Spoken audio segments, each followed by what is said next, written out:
미 국무부가 일본에 대한 여행 경보를 최고 단계인 여행 금지로 격상했습니다. 뉴욕시와 LA시가 올 가을 학기부터 전면 대면 수업으로 전환합니다. LA시는 대면 수업 재개와 함께 학생들의 중어범죄 피해가 우려되면서 교직원들을 대상으로 집중교육을 실시할 예정입니다. 모더나 백신을 맞은 일부 젊은 층 사이에서 심장 이상 문제가 나타나 연방당국이 조사에 들어갔습니다. 라이언이 모든 카카오 프렌즈와 함께옵니다. 그리고 한미 카카오 프렌즈 데뷔카드가 탄생했습니다. 한미 카카오 프렌즈 체킹 계좌를 열면 1% 캐시백과 카카오 프렌즈 캐릭터 상품도 드립니다. 지금 한미닷컴에서 확인하세요. 여러분 안녕하십니까? 5월 24일 월요일 첫 소식입니다. 미국 국무부가 일본에 대한 여행 경보를 최고 단계인 여행 금지로 격상했습니다. 미 보건당국도 백신을 맞더라도 일본에서 변이 바이러스에 감염될 위험성이 있다고 경고했습니다. 국무부의 여행 금지는 권고 사항이긴 하지만 두 달 앞으로 다가온 도쿄올림픽에 어떤 영향을 미칠지 주목됩니다. 워싱턴에서 여홍규 특파원입니다. 미국 국무부는 일본에 대한 여행 경보를 기존 3단계인 여행 재고에서 4단계인 여행 금지로 격상했다고 밝혔습니다. 국무부는 이번 결정과 관련해 질병통제예방센터 CDC의 여행 보관 공지를 참고했다고 말했습니다. CDC가 일본에 대한 여행 보관 공지를 최고 단계인 4단계로 올렸는데 이는 일본의 코로나19 상황이 매우 심각한 수준이란 걸 보여준다고 설명했습니다. 미국 질병통제예방센터 CDC도 미국인들에게 일본에 가지 말라고 권고했습니다. CDC는 일본의 현재 코로나 상황을 감안할 때 백신 접종을 모두 마친 사람이라도 변이 바이러스에 감염될 위험성이 있다면서 모든 일본 여행을 피하라고 말했습니다. 그래도 일본에 꼭 가야 한다면 반드시 백신 접종을 모두 마친 뒤에 떠나라고 말했습니다. 일본은 최근 코로나19 확산세가 좀처럼 꺾이지 않고 있고 특히 전염성이 강한 변이 바이러스가 빠르게 번지고 있습니다. 이에 따라 일본 정부는 도쿄 등 주요 지자체에 내린 긴급 사태를 다음 달 20일까지 연장하는 방안을 검토 중인 것으로 알려졌습니다. 특히 미국의 이번 여행 금지 권고가 두 달 앞으로 다가온 도쿄올림픽 개최에 어떤 영향을 미칠지 관심이 모아지고 있습니다. 최근 일본 내 여론조사에서 일본 국민의 60%가 도쿄올림픽 취소를 원한다고 답하는 등 부정적인 여론이 많지만 일본 정부는 강행 입장을 굽히지 않고 있습니다. 국무부는 이번 결정 배경을 묻는 MBC의 서면 질문에 해외에 있는 미국인들의 안전과 보안이 국무부의 가장 큰 책무라고 밝혔습니다. 워싱턴에서 MBC 뉴스 여홍규입니다. LA와 뉴욕시가 올 가을 학기부터 전면 대면 수업으로 전환할 전망입니다.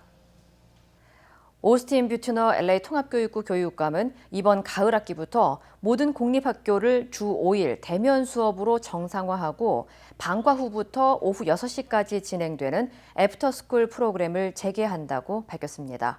하지만 건강상의 이유로 계속 원격 학습을 해야 하는 학생들을 위해선 온라인 수업 옵션이 제공될 예정입니다.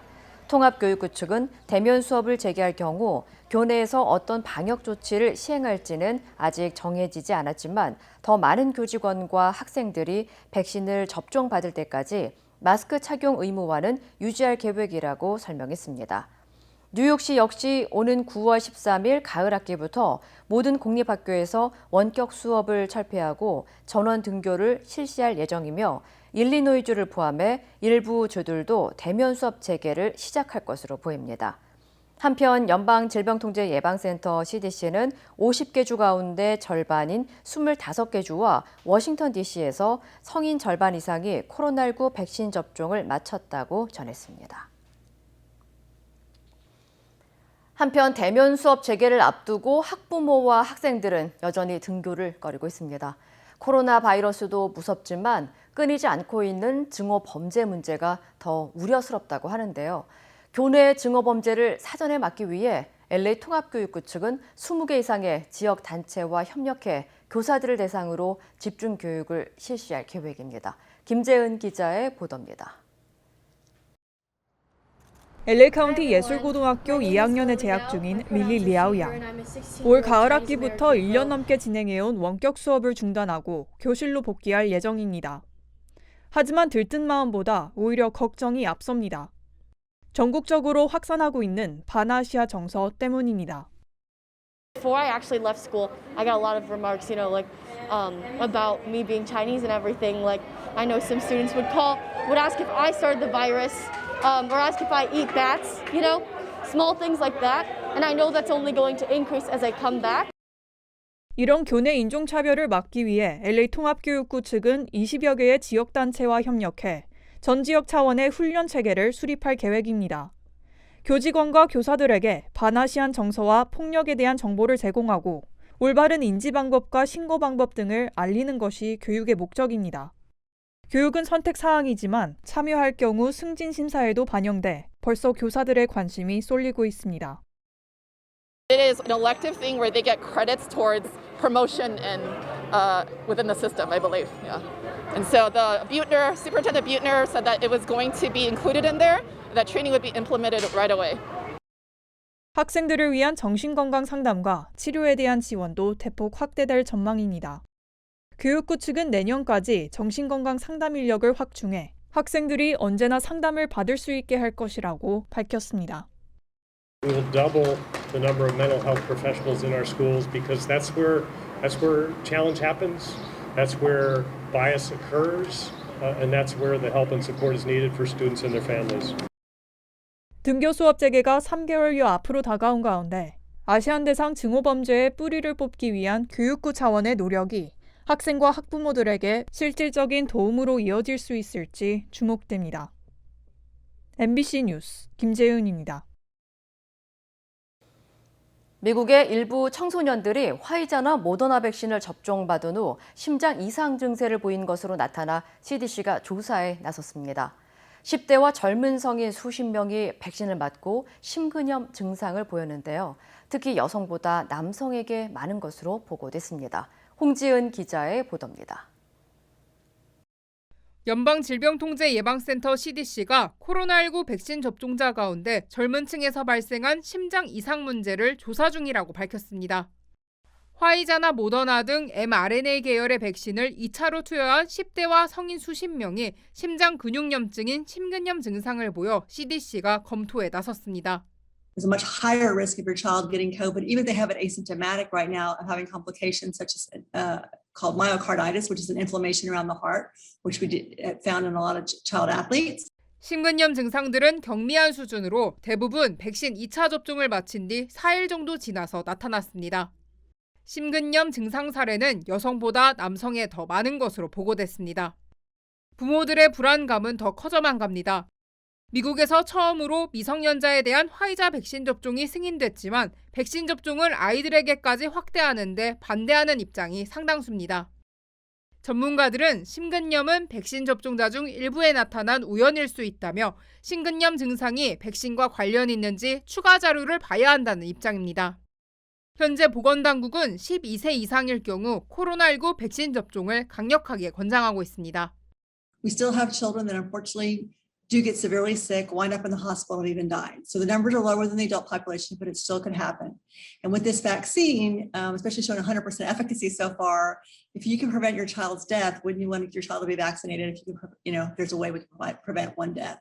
미국에서는 매년 10만 명당 10명에서 20명이 심근염으로 피로, 가슴 통증, 부정맥 등의 증상을 겪고 있습니다.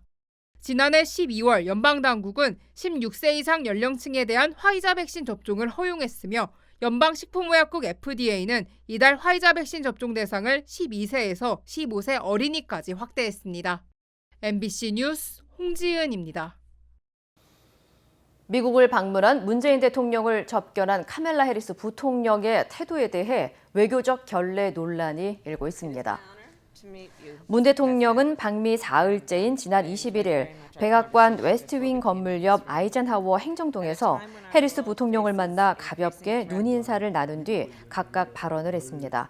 해리스 부통령은 문 대통령에게 먼저 손을 내밀어 악수를 한 직후 몸을 돌리면서 순간적으로 자신의 재킷에 손을 가볍게 문질렀고 이 영상이 생중계됐습니다.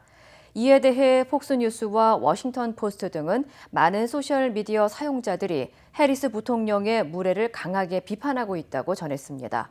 소셜미디어에서 일부는 팬데믹 사태에서 다른 사람의 손을 만진 이후 할 만한 행동이라는 의견도 있지만 해리스 부통령은 이미 백신 접종을 완료했다며 반박이 오갔습니다. 노 마스크가 허용된 한미 정상회담은 사회적 거리 두기를 실시하지 않았으며 자유롭게 악수하고 포옹하는 장면이 여러 차례 포착됐습니다. 코로나 바이러스가 우한 연구소에서 유출됐다는 기원설에 무게가 실리고 있다는 관측이 나왔습니다. 스캇 코들리브 전 식품의약국 국장은 오늘 CNBC와의 인터뷰에서 코로나 바이러스가 자연이 아닌 우한 연구소에서 유출됐다는 정황 증거가 늘고 있다고 말했습니다. 코틀리브 전 국장은 사스나 메르스 같은 다른 바이러스의 경우 질병이 발원한 동물을 파악할 수 있었지만 코로나는 아직 동물로부터 기원했다는 결정적 증거를 찾아내지 못했다고 강조했습니다. 한편 앞서 월스트리트저널은 비공개 보고서를 입수해 우한 바이러스 연구소의 연구원 3명이 지난 2019년 11월쯤 팬데믹 직전 코로나19와 일치하는 증상으로 병원 치료를 받았다고 보도했습니다. 최근 캘리포니아주에서 백신 접종이 확대되고 있는 가운데 다음 달부터 방역 규제가 전면 해제되면서 여행을 떠나는 사람들이 급증하고 있습니다. 이번 메모리얼데이 연휴를 기점으로 여행 수요가 본격적인 회복세에 돌입할 것이라는 전망이 나오고 있는 가운데 언택트 트렌드에 따라 복잡한 도심지보단 자연 경관을 선호한 추세가 더욱 뚜렷해지고 있다는 분석입니다. 여준호 기자의 보도입니다. 오는 메모리얼데이 연휴에 여행을 떠나는 사람들은 미 전역에서 3,700만 명, 캘리포니아주에서만 300만 명에 달할 것으로 전망됩니다. 팬데믹으로 올해 초까지 영업이 전멸되다시피 했던 한인 관광업계도 여름 여행 시즌의 시작을 알리는 메모리얼데이 연휴를 맞아 모처럼 기지개를 펴고 있습니다. 최근 코로나 백신 접종이 확대되고 감염 확산세도 내리막을 걸으면서 여행을 떠나려는 사람들이 늘어나고 있기 때문입니다. 요세미리나 아니면 이 그랜드 캐년, 세도나 이런 가볍게 갔다가 오면은 그래도 그것도 기분이 좋아요. 지금 올해 메모리얼 연휴와 2년 전 메모리얼 연휴를 비교를 해보면은 약 한 20% 정도 앞으로 오는 독립기념일이나 또 노동절 연휴가 되고 가을이 되면은 늘어날 것이 아닌가 이렇게 생각을 하고요. 팬데믹의 영향으로 여행 트렌드도 바뀌었습니다. 사람들이 붐비고 복잡한 관광지보단 자연 친화적 공간을 선호하는 경향이 뚜렷해졌습니다. 이번 메모리얼데이 때 가장 인기 있는 곳은 이 청정 지역으로서 옐로스톤, 러시모아 이쪽으로 많이들 떠나는 것 같고요. 라스베가스 주변에 자이언트 캐년, 브라이스 캐년, 레드 캐년 이렇게 해가지고 그쪽으로 많이들 선호하는 것 같고요. 여행 수요가 늘어남에 따라 한인 관광업계도 알래스카 크루즈 등 그동안 중단되어 온 투어를 다시 재개하면서 적극적인 홍보에 나서고 있습니다. 업계 관계자들은 한국의 자가격리 의무 지침이 해제될 경우 한국 관광객까지 크게 늘면서 여행 수요도 더욱 탄력을 받아 올 가을쯤 예년 수준을 회복할 수 있을 것으로 전망했습니다. MBC 뉴스 여준호입니다. 유나이티드 항공이 백신 접종률을 높이기 위해 백신 카드 사진을 인증하는 사람들에게 무료 항공권 이벤트를 진행합니다. 유나이티드 항공은 자사 마일리지 플러스 로열티 프로그램 멤버를 대상으로 백신 접종을 인증하면 35명을 선정해 무료 항공권을 제공한다고 밝혔습니다. 선정된 30명에게는 세계 어디든 갈 수 있는 2인 왕복 항공권이 주어지며 5명에게는 1년간 무료로 여행할 수 있는 혜택이 돌아갑니다. 이벤트는 18세 이상 미국 거주자들이 대상이며 오늘부터 6월 22일까지 진행됩니다. 앞서 기업들은 백신 접종률을 높이기 위해 맥주나 도넛, 기프트 카드를 무료로 제공하고 있으며 일부 주에서는 복권 이벤트도 실시한다고 밝힌 바 있습니다. LA 인근 해변에서 생일 파티를 연다고 알리는 SNS 게시물을 보고 수천 명이 몰리는 소동이 벌어졌습니다. 헌팅턴 비치 경찰국에 따르면 지난 22일 소셜미디어 틱톡을 통해 공개된 생일 파티 초대장을 보고 무려 2,500여 명이 움집해 폭력 사태가 빚어졌습니다. 군중은 순찰하는 경관들에게 병과 돌멩이 등을 던졌고 이 과정에서 기물 파손 등의 사건도 동시다발적으로 발생해 150여 명이 체포됐습니다. 어제도 같은 파티가 이틀 연속으로 열려 100명 이상이 몰렸고 경찰은 결국 불법 집회를 선언하고 30여 명을 폭행과 공무집행 방해 혐의로 체포했습니다. 미얀마 민주화 운동의 상징으로 불리는 아웅산 수치 고문이 군사 쿠데타 이후 처음으로 재판에 출석했습니다. 그 모습이 사진으로 공개됐는데 미얀마 유혈 참상을 전혀 모를 만큼 철저히 감금된 상태라고 변호인은 전했습니다. 정희석 기자입니다. 미얀마 군부가 공개한 사진 속 마스크를 쓴 채 법정에 앉아 있는 여성은 미얀마 민주화 운동의 상징 아웅산 수치 고문입니다. 그 옆에는 윈민 전 대통령이 앉았습니다. 수치 고문의 모습이 공개된 것은 쿠데타 발발 이후 약 넉 달 만입니다. ရှင်နေများနဲ့လွတ်လပ်စွာတွေ့ဆုံခွင့်ပြုခဲ့ကြောင်းနဲ့တရားစီရင်ရေးလုပ်ငန်းအဆင့်ဆင့်ကိုဥပဒေနဲ့ညီဆက်လက်ဆောင်ရွက်သွားမှာဖြစ်ကြောင်းသက်ဆိုင်ရာမှသတင်းရရှိပါတယ်ရှင်. 군부의 선전 방송과 달리 수치 고문은 공판 당일에야 변호인과 처음으로 대면 접견했습니다. 변호인단은 수치 고문이 미얀마의 유혈 참상에 대해 전혀 알지 못했다고 전했습니다. 또한 자신이 정확히 어디에 가택연금 되어 있는지도 모를 정도로 철저히 정보 통제를 받고 있다고 덧붙였습니다. 넉 달 가까이 이어진 감금 생활 속에서도 수치 고문은 군사 정부에 대한 저항의 뜻을 분명히 했습니다. Aung San Suu Kyi is always confident in herself and she is confident in her cause and confident in the people. 군사 정권 연방 선관위가 작년 11월 총선이 부정선거라고 주장하면서 민주주의 민족 동맹에 대한 강제 해산 입장을 밝힌 데 대한 반박으로 보입니다. 수치 고문이 1988년 창당한 민주주의 민족 동맹은 미얀마 민주 진영의 구심점 역할을 해 군부에는 눈의 가시 같은 존재였습니다. Her party grows out of the people, and wherever the people is, there must be, and there is necessarily be the party. 단 한 장의 사진뿐이었지만 수치 고문의 생존이 확인되면서 반 쿠데타 투쟁은 더욱 거세질 전망입니다. MBC 뉴스 정희석입니다. 중국에서 30대 남성이 대낮에 외제 차량을 몰고 횡단보도로 돌진해 무고한 행인 5명이 숨졌습니다. 시속 100km가 넘는 속도였는데 이 남성은 투자에 실패해 사회 복수한 것이라고 진술했습니다. 김정원 기자입니다. 대낮 4차선 도로 위 검은색 외제 승용차가 횡단보도를 향해 질주합니다. 길을 건너던 한 무리의 사람 중 상당수가 차에 치여 튕겨나가 도로 곳곳에 쓰러졌습니다. 이 차는 100m를 더 달려 트럭을 들이받고서야 광란의 질주를 멈췄습니다. 5명이 숨지고 5명이 다쳤습니다. 가해자는 차를 버리고 도망치다 결국 1시간 만에 경찰에 체포됐습니다. 32살의 이발사인 가해자는 범행 당시 술이나 마약을 하지 않았고 정신병력도 없는 걸로 조사됐습니다. 犯罪嫌疑人刘某因投资失败无法接受，失去生活信心，遂产生报复社会的心理. 그는 범행 지점까지 미리 정했고 불과 7초 만에 시속 108km까지 속도를 올렸습니다. 사고 영상이 공개되자 중국 네티즌들은 사형이라는 단어밖에 생각이 안 난다는 댓글을 달며 들끓고 있습니다. 경찰은 가해자가 어떤 투자에 실패했는지 구체적으로 밝히지 않았는데 최근 가격이 폭락한 비트코인이나 주식 관련 사기에 연루됐을 가능성이 제기되고 있습니다. MBC 뉴스 김정원입니다. 인천의 한 병원 전체가 대리수술에 조직적으로 가담한 의혹이 일고 있습니다. 조희영 기자입니다. 인천 21세기 병원의 지난 2월 또 다른 수술실 영상. 엎드려 있는 환자가 척추 수술을 기다리고 있습니다. 병원의 환자 이송을 담당하는 진료협력 과장이 수술실로 들어옵니다.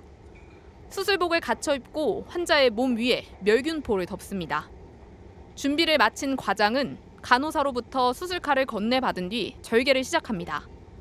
수술 시작 1시간 뒤 이 병원에 진짜 의사가 등장합니다. 신경외과 전문의인 병원의 공동원장 A씨. A씨는 진료협력 과장과 함께 수술을 진행하기 시작합니다. 환자의 좌우로 선 두 사람. 의료용 현미경도 함께 보고 수술 도구인 석션을 서로 주고받으며 처치를 합니다. A 원장은 들어온 지 10여 분 만에 수술실을 나갔고 진료협력 과장이 수술 부위를 꿰매는 봉합까지 마무리합니다. 이 병원의 원장은 3명, 대표 원장을 비롯해 공동원장 A씨와 B씨입니다.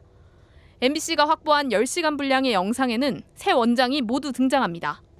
그리고 병원 행정직원인 원무과장, 진료협력과장, 진료협력실장이 번갈아가며 대리수술에 참여합니다. 때로는 행정직원이 2명, 때로는 1명이 대리수술을 합니다. 정식 의사인 원장들이 혼자서 수술의 전 과정을 다 하는 장면은 없습니다. 행정직원이 절개를 하고 원장이 필요한 처치를 하고 다시 행정직원이 봉합을 하는 과정이 반복됩니다. 동영상에서 환자에게 목소리를 들려주는 사람은 원장이 유일합니다.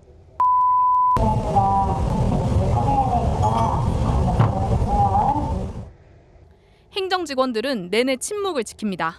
이렇게 되면 뒤를 볼 수 없는 환자는 처음부터 끝까지 수술을 한 사람이 원장이라고 믿게 됩니다. 인천 21세기 병원이 대리 수술을 조직적으로 진행하고 은폐한 것으로 의심되는 상황입니다. 직원들이 되게 능숙하게 분업적 역할을 수행하면서 불법 대리 수술을 하고 있거든요. 한 사람이 불법 행위 아니고 병원 전체가 조직적으로 관행적으로 해왔다는 걸 보여주는 거고. 제보를 한 내부 관계자는 병원 직원들은 향후 취업 등의 불이익을 받을까 두려워 문제 제기하지 못하는 분위기라며 절이 싫으면 중이 떠나는 식으로 직원들이 자주 바뀌었다고 말했습니다. MBC 뉴스 조희영입니다. 러시아의 한 서커스장에서 사자가 조련사를 공격하는 아찔한 일이 발생했습니다. 관련 소식 전해드립니다. 지난 24일 러시아 모시코바 지역에서 민간 서커스 단체의 동물 공연이 진행됐는데요. 공연장 내 암사자 2마리 중 1마리가 갑자기 조련사에게 달려들었습니다. 사자는 필사적으로 방어하는 조련사의 다리 쪽을 공격했고 공연을 보던 관객들은 모두 대피했습니다. 조련사는 다행히 큰 부상은 입지 않았으며 현지 언론에 코로나로 인해 오랫동안 공연을 못해 훈련이 제대로 이루어지지 않았다고 설명했는데요. 암사자는 동물원에 보내질 예정인 것으로 알려졌습니다. 2021 빌보드 뮤직 어워드에서 다이너마이트로 5년 연속 톱 소셜 아티스트 상과 톱 셀링 송 등 4관왕을 달성한 BTS. 이번 BTS의 신곡인 버터도 전 세계에서 엄청난 화제가 되고 있습니다. 트위터에 따르면 21일 BTS가 공식 계정에 버터를 공개한 뒤 하루 동안 공유된 관련 트윗 내용이 총 3,100만 건에 달했다고 합니다. 국가별로는 한국과 미국, 인도네시아, 그리고 브라질에서 게시물이 많이 작성된 것으로 집계됐는데요. 특히 지난 4월 24일부터 한 달간 집계된 BTS 신곡 관련 트윗은 총 3억 건에 달해 방탄소년단의 위세를 입증했습니다. 코로나19의 3차 확산 가능성이 제기되는 가운데 브라질에서는 자이르 보우소나루 대통령을 향한 비난의 목소리가 쏟아지고 있습니다. 지난 24일 내년 대선을 대비한 지지층 결집을 위해 수백 명의 지지자와 오토바이 행진을 벌였기 때문인데요. 행진을 하는 동안 대통령은 물론 지지자들도 대부분 마스크를 쓰지 않았고 거리 두기도 지키지 않았습니다. 지난해 7월 코로나 양성 판정을 받고 20여일 만에 업무에 복귀한 이력이 있는 보우소나루 대통령이 보건당국의 지침을 어기며 행진을 벌이자 시민들은 대통령 퇴진을 촉구했습니다. 영국의 보리스 존슨 총리가 23살 연하인 33살의 약혼녀 캐리 시먼즈와 내년 7월 30일 결혼을 기약했습니다. 현지 언론은 두 사람이 가족과 친구들에게 날짜가 찍힌 청첩장을 보냈다고 전했는데요. 이번 결혼은 존슨 총리의 세 번째 결혼입니다. 두 사람은 존슨 총리가 취임한 뒤인 2019년부터 관저에서 함께 지내며 재작년엔 아들을 출산했는데 코로나19 여파로 결혼식을 미루고 있었습니다. 내년 7월 예정대로 결혼식을 올리면 존슨 총리는 1822년 이후 200년 만에 처음으로 재임 중 결혼하는 영국 총리가 됩니다. 이 시각 세계였습니다.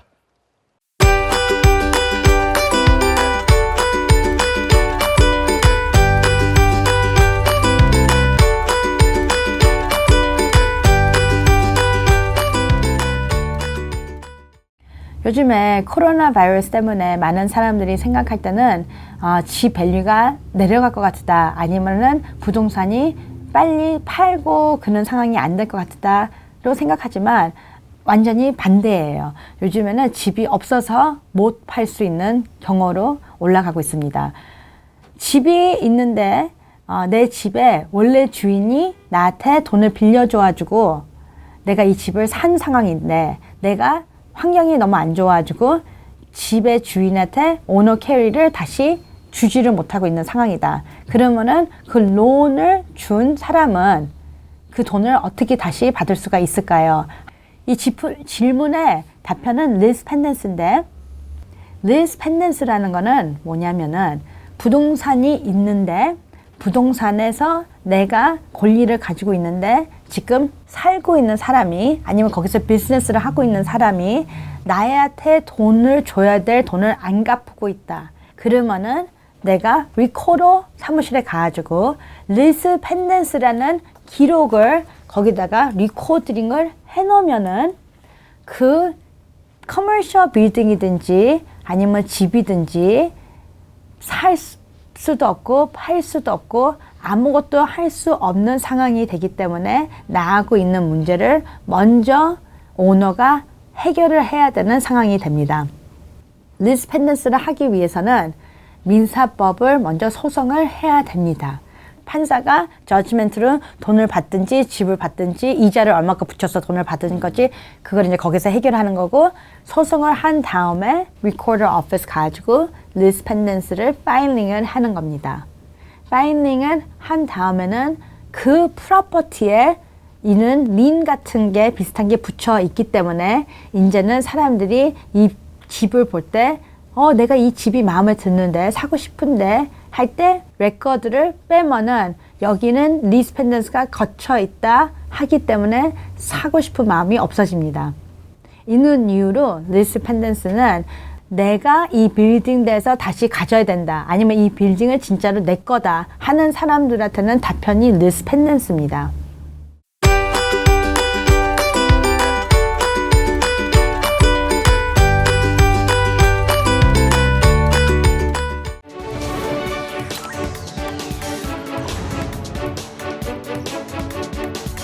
화제 뉴스를 모아 짚어드리는 뉴스터치 시간입니다. 오늘도 나경철 씨와 함께 하겠습니다. 네, 첫 소식부터 보겠습니다. 길고양이 물어 죽인 개들. 제목만 봐도 좀 잔인한 사건인가 봐요. 그렇습니다. 대구에서 일어났던 일인데요. 이 길고양이가 개들에게 물려 죽는 끔찍한 사고가 발생했습니다.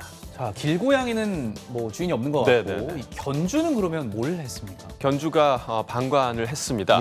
이런 사실이 알려지면서 누리꾼들의 공분을 샀는데요. 화면 함께 보시겠습니다. 대구의 한 소상공인 모임 SNS에 올라온 내용입니다. 게시글에 따르면 지난 19일 대구 달서구의 한 도로에서 말리누아종 개 2마리가 길고양이를 물어 죽였다고 합니다. 이 말리누아종은 군견이나 경찰견으로 활약하는 견종으로 유명한데요.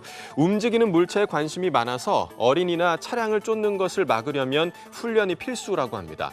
그런데 당시 이 개들은 입마개도 하지 않았고 목줄은 차고 있었지만 주인이 잡지 않고 바닥에 끌고 다니고 있는 상태였다는데요.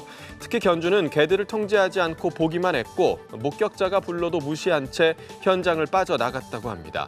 이 죽은 고양이는 10년 넘게 이 동네에서 살아온 터줏대감이었다는데요. 이 길고양이에게 수시로 먹이를 주며 돌봐온 지역 소상공인 모임은 이번 사고가 소유주의 미필적 고의로 인한 동물학대 사망 사건이라며 해당 견주에게 재발 방지를 요구하는 온라인 서명운동을 벌일 계획이라고 밝혔습니다. 자, 수시로 먹이를 줬던 이 주민들은 좀 마음이 아프겠는데, 자, 이 견주 누군지 파악됐습니까? 그렇습니다. 파악됐고요. 담당 지자체가 해당 견주에게 벌금 40만 원을 부과했다고 합니다. 40만 원. 조금 부족한 처리인 것 같습니다. 예, 네. 알겠습니다. 네. 자, 두 번째 소식 보겠습니다. 이런 군대 급식 칭찬합니다. 자, 얼마 전에 군대 급식 논란이 있었는데 그렇습니다. 이번에는 좀 반대 사례인가 봐요. 네, 군부대의 이제 부실 급식 문제가 연일 논란이 되고 있는 가운데 이번에는 모범 급식 사례라는 이름으로 온라인에 공개된 사진이 화제입니다. 어제 페이스북 계정 육군훈련소 대신 전해드립니다에 올라온 사진입니다. 얼마 전 논란이 된 부실 급식과 딱 봐도 비교가 되죠. 보시다시피 밥은 물론이고 각종 반찬이 식판에 꽉꽉 담겼습니다. 우유나 컵라면, 탄산음료 같은 부식도 포함됐고 도시락 위에 먹음직스러운 닭다리나 시리얼 같은 별식도 알차게 구성됐는데요. 이 급식은 해병대 연평부대 소속 우도경비대가 격리병사에 제공한 것으로 알려졌습니다.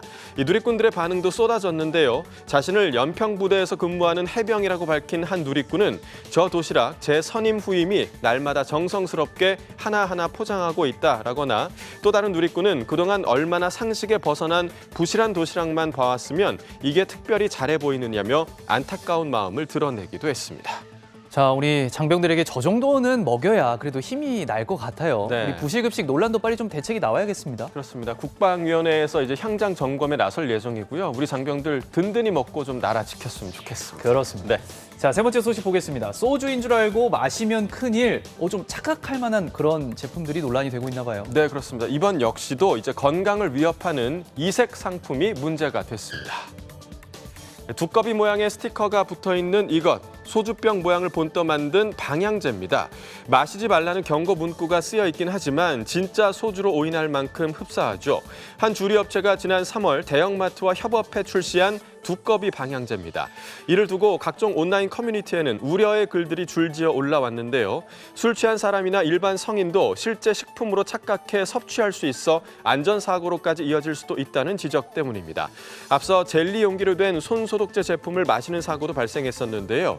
이렇게 논란이 일자 식품의약품안전처가 제재에 나섰습니다. 지난 23일 손소독제와 같이 의약 외품으로 분류되는 외용 소독제에 대해 식품으로 오인할 수 있는 용기나 포장 사용을 제한하도록 하는 안을 발표했는데요. 지난해 한국소비자원에 신고된 사례 가운데 외용 소독제를 삼켜 소화계통에 문제가 있었다는 피해 사례는 총 11건입니다. 자, 재미는 좋은데 좀 안전에는 위험이 있을 것 같아요. 우리 아이들 특히 좀 조심해야겠습니다. 그렇습니다. 이제 가정에서도 손소독제 같은 경우는 어린이들의 손에 닿지 않는 곳에 두시는 게 좋을 것 같습니다. 그렇습니다. 네. 자, 마지막 소식 보겠습니다. 지리산 반달곰 새끼 6마리 출산. 자, 이제 기분 좋은 소식이 좀 나왔네요. 참 반가운 소식인데요. 네. 올해 지리산에서 반달가슴곰 새끼 6마리가 태어난 것으로 확인됐습니다. 나무 위에서 장난을 치고 있는 새끼곰 한 마리가 무인 카메라에 포착됐습니다. 이 새끼곰은 지리산 멸종위기 야생생물 1급인 반달가슴곰인데요. 환경부와 국립공원관리공단은 동면지 조사를 통해 어미곰 4마리가 새끼 반달곰 6마리를 출산했다고 밝혔습니다.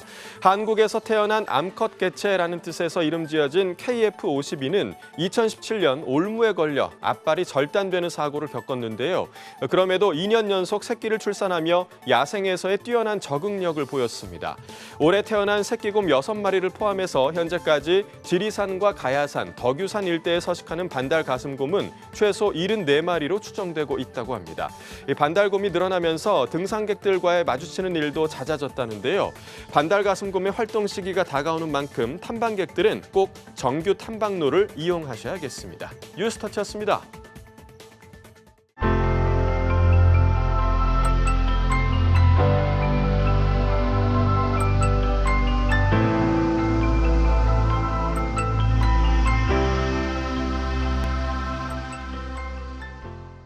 한미 카카오 프렌즈 데뷔카드 출시 기념 유튜브 구독 이벤트 구독하면 선물 쏜다.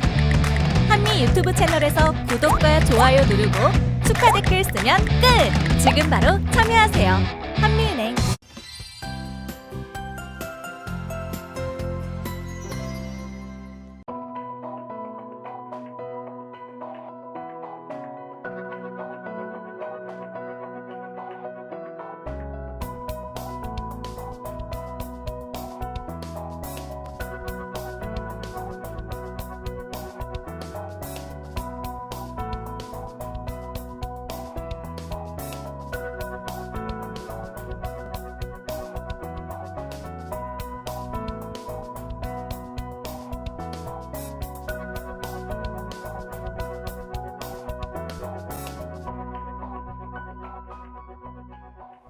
이상으로 5월 24일 뉴스를 마칩니다. 시청해주신 여러분 고맙습니다.